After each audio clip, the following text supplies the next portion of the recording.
Fala pessoal, bom dia. Vamos lá para mais um giro de mercado. Hoje, dia 31 de março, acabou o mês, sextou. Quem fez, fez. Quem não fez, espera o mês que vem, certo? Bom, Ibovão da Massa zerando quase suas perdas, subindo forte, 1,89%, quase 2% aí de alta, praticamente zerando as suas perdas, quase zerando as suas perdas do mês.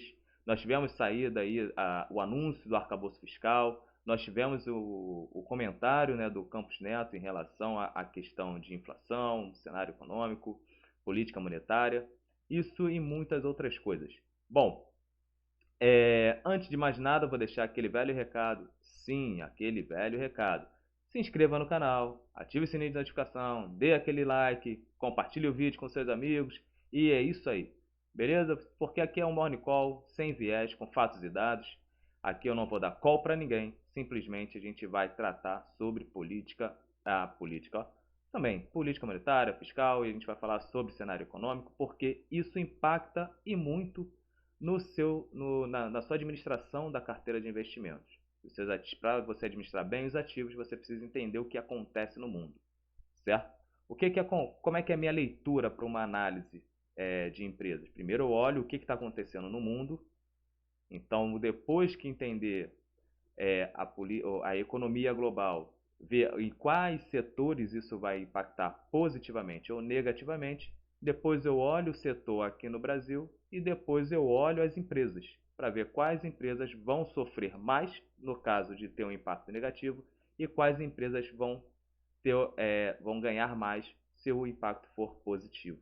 Aí daí a gente começa a olhar por dentro das empresas, ver os seus fundamentos e se tiver num ponto bom de compra, a gente compra ali baseado na análise técnica, porque preço para mim importa. Então a gente compra. Caso não esteja num preço bom de compra, já tenha passado o cavalo selado, deixa ele ir e a gente aproveita uma outra oportunidade. Simples assim, beleza? Bom, vamos seguir a nossa pauta. A gente vai falar de Ásia, Europa, futuros norte-americanos. Quando a gente olha a Ásia está majoritariamente no campo positivo, sendo que tem alguns fatos, quando a gente olha os índices futuros da Ásia, já começam a ficar um pouco mais mistos. Por quê?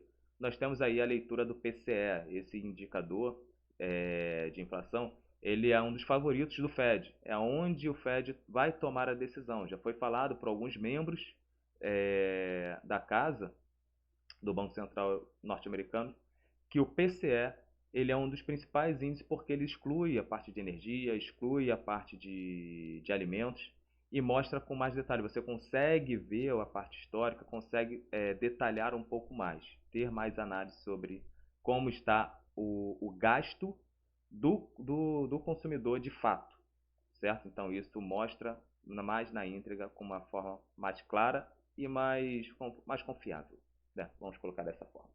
Beleza? Bom, a Ásia fechou aí em alta.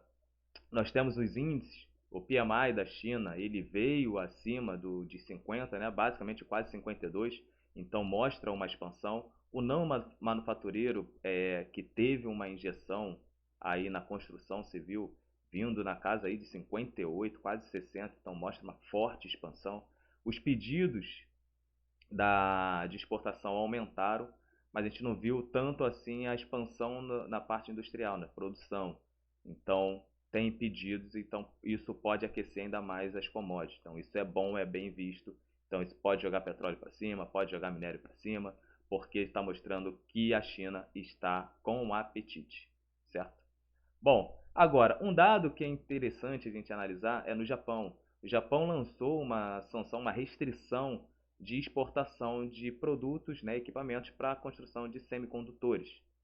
Isso ele não mencionou a China, mas como tem aquele velho acordo entre os Estados Unidos que chamou Japão, a Holanda também acabou absorvendo essa restrição, em combate aí à China, porque pode ser que a China venha a utilizar tecnologias avançadas para fins militares e isso é uma proteção. A jogada geopolítica. O Japão não mencionou a China de fato, mas como está aliado com os Estados Unidos, isso pode aumentar as tensões entre Estados Unidos e China. Show? Bom, vamos seguir aqui para... Opa, cadê? Vamos seguir aqui para a Europa. A Europa ficou num campo misto, todo mundo ainda esperando os dados de PCA, até porque quando o PCA sair, a Europa estará aberta ainda, então isso faz com que os investidores fiquem um pouco mais cautelosos, assim como está acontecendo nos Estados Unidos. Os Estados Unidos ficou ali neutro os futuros norte-americanos, todo mundo ainda fica animado porque a crise bancária se arrefeceu. Temos uma expectativa muito grande no setor de tecnologia, porque o Alibaba veio fazendo toda aquela divulgação que a gente já falou. Então, isso anima o setor de tecnologia. Mas, quando se trata de taxa de juros, política monetária, a galera dá uma encostada no bumbum na parede para aguardar de fato o dado sair e assim tomar suas decisões. Ninguém é bobo, certo? Bom, ontem nos Estados Unidos saíram os pedidos iniciais de seguro-desemprego, veio acima do esperado. Isso mostra um mercado de trabalho um pouco mais calmo, né? Começando a cair de fato aquela fortaleza do mercado de trabalho. Então mostra um pouco mais de fraqueza. Isso tende a levar o Fed a subir menos a taxa de juros, sendo menos hawkish agora na subida da taxa de juros. Isso vai impactar no sentimento do investidor, em tomar mais ou menos risco. Tem um indicador que foi lançado recentemente, o CBOE, depois eu posso fazer um vídeo comentando sobre esse indicador, que mostra como assim o VIX, um índice ali do medo, vamos botar assim, como estão o sentimento do investidor. Esse indicador ele veio sugerindo aonde os investidores estão com maior apetite ao risco. A pontuação dele já chegou a 30, hoje está em 19, a última leitura foi 19. Então, isso sugere em que o mundo está com apetite maior ao risco, certo? Mas vamos ficar com cautela, não sai você aí, agora eu estou com reserva de emergência e sair gastando, comprando ação à torta e à direita. Calma, segura sua emoção para não se machucar, porque o mercado não perdoa. Bom, falando aí um pouco, vou falar aqui do petróleo. Né, os preços do petróleo subiram mais de 1%, em meio a algumas preocupações do estoque de petróleo dos Estados Unidos, que a gente já vinha falando, e a interrupção de exportações ali na região do Iraque. Então isso tirou alguns barris de petróleo do mercado, isso sustenta o preço do petróleo para cima. E se a China abrir a boca e falar, vem que eu quero mais, aí o petróleo tende a porrar, beleza? Bom, vamos falar aqui do nosso Brasilzão. O Ibovão da Massa subiu, quase 2%. Tá todo mundo animado. Saiu o arcabouço fiscal. Teve a fala do Campos Neto também, mencionando ali que o Banco Central ele vai ser técnico na decisão da taxa de juros. Simples assim. Muitos jornalistas fizeram perguntas para o Campos Neto em relação à questão da pressão do governo, falaram sobre a taxa real, que está muito alta, taxa de juros muito alta, isso não pode trazer uma recessão para o Brasil, e o Campos Neto falou, sim, a recessão, se vier, a gente vê que vamos colocar assim, deixa eu reformular, ele falou o seguinte, se o enfraquecimento da atividade econômica vier, isso já era esperado. Temos ferramentas para gerar liquidez para o mercado, basicamente nessa linha que ele mencionou. Então, falou sobre todas as ferramentas de política monetária que ele tem para jogar dinheiro no mercado, assim como redução do compulsório, isso pode gerar mais dinheiro para o mercado. Então, tem uma série de situações que ele pode fazer antes mesmo de baixar a taxa de juros. Agora, para baixar a taxa de juros, que todo mundo ficou perguntando, tentando pescar, ganhar o furo de notícia, falar, aí vai ser na próxima reunião ou na penúltima reunião que vai começar a baixar a taxa de juros. O cara não vai dar uma informação como essa, né? Para o mercado assim. Então, deu um probleminha aqui na câmera, mas acho que a gente já voltou. Vamos seguir, não vou cortar. Então, o cara não vai dar uma informação assim, certo? Porque seria uma informação que o mercado todo vai ter e a galera vai começar a tomar suas decisões. Então, ele, como presidente do Banco Central, da instituição, ele tem que se resguardar e dar informação para todo mundo no mesmo canal ali, certo? Que seria na reunião do Copom. Em relação ao arcabouço fiscal, ele elogiou o esforço que o Ministério tem feito, né, o planejamento e a Fazenda tem feito para poder botar o fiscal no trilho, apesar de ser um partido, palavras dele, apesar de ser um governo com muitas divisões. Então, grave esse ponto, governo com muitas divisões. O Banco Central não baixa a taxa de juros por incertezas futuras, ele não consegue ter uma clareza o que vem pela frente. Então, quando ele fala essa palavra divisões, isso mostra um sentimento de receio.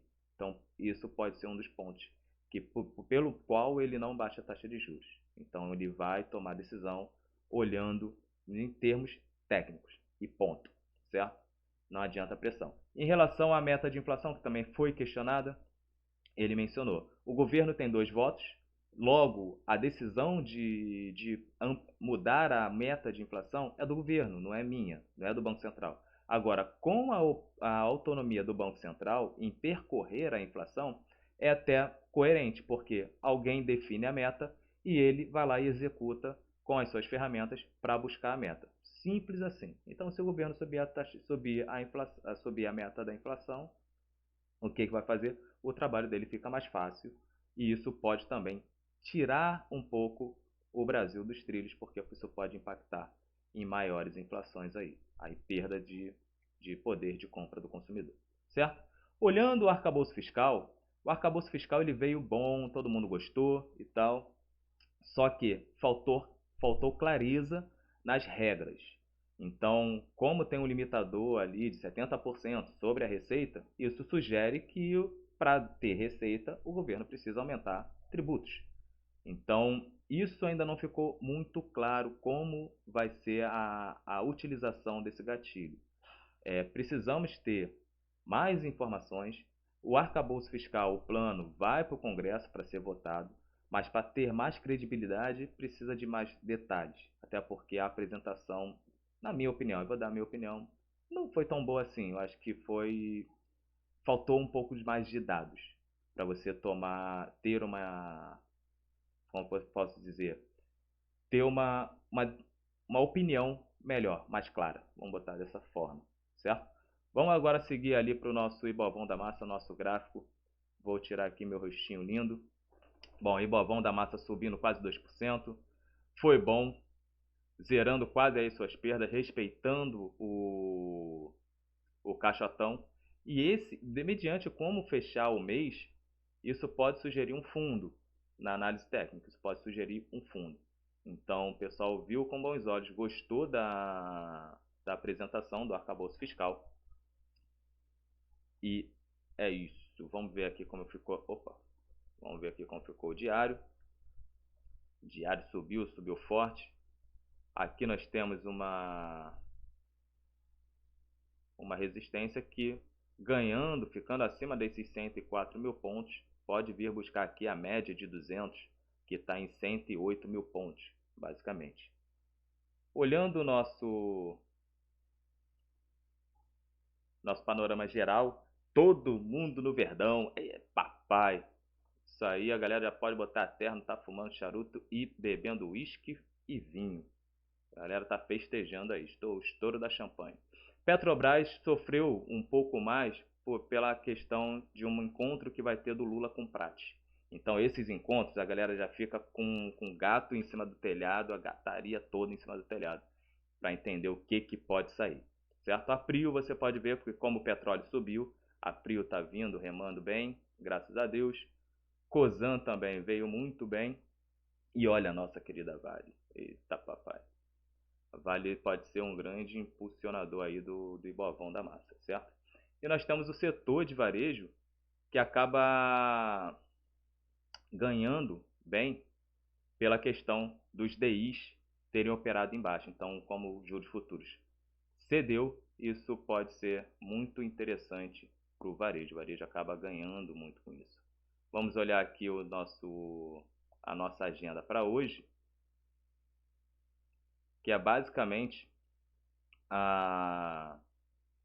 nós temos que vai ditar o ritmo é o PCE, certo? Então nós temos aqui o PCE que vai sair às 9h30, nós temos os nossos dados, taxa de desemprego, então é bom ficar atento, que aí a gente vai olhar Brasil, a dívida bruta em relação ao PIB, sai 8h30, mas o que vai ditar o ritmo do dia é o PCE no cenário externo. Aqui no nosso cenário interno ainda tem a digestão sobre a apresentação do Campos Neto, que foi bem hawkish, foi duro, e nós temos a questão do arcabouço fiscal que a galera ainda está digerindo para entender como isso vai funcionar, certo? Mas um ponto positivo é que nasceu, ponto. Agora isso vai para o Congresso, pode ser que desidrate alguma coisa, pode ser que revisem algo, apesar do Haddad já ter circulado no Congresso, tanto com a situação quanto com a oposição, beleza? Então fiquem atentos, galera. Hoje vence contrato de dólar, então a galera que está operando, lembre-se de mudar o final aí do contrato para não ficar operando contrato sem liquidez e tomar na tarraqueta, beleza? Então forte abraço, pessoal, um bom final de semana, fiquem todos com Deus e até segunda-feira com mais giros de mercado. Valeu!